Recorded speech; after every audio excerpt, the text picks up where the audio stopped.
So this is a safety control for CO2 monitoring. So they have two levels of CO2 monitoring for the health of workers in here. And normally we would never take on a job like this because we're all HVAC or, my son's more into the building automation thing, so he played around with doing this. Since this is one alarm is for the fire alarm, and it goes to the fire department if the levels of CO2 get over like 20,000 parts per million or 30, something deadly, then it goes to the fire department. The other alarm is for after 5,000 parts per million for health and safety. It does the building alarm and I guess page everyone, the owner and everyone like that, to know that there's elevated CO2 so people can evacuate. And it automatically turns on the flush fans that my son put the contactor and the contactor is located in here for the fan. The monitoring system has to be for the alarm system. They did not want to tap directly off of the contactor. They did not want to directly tap off of any of the wiring that is to the control system for the CO2 or anything, because they don't want no responsibility or interfere with the control of something that is a life-saving device for alarm for the fire department or anything. So they want it totally isolated. So that's where the little ice cube relay comes in right here.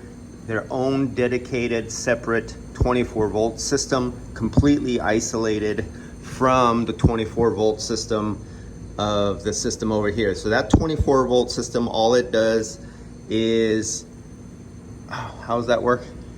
I can't even remember how that worked. It was a little complicated. So this job was spec'd by somebody else. A different contractor took this on. All the copper for the CO2 was spec'd out to be high temperature silver brazed, your 15% silphos.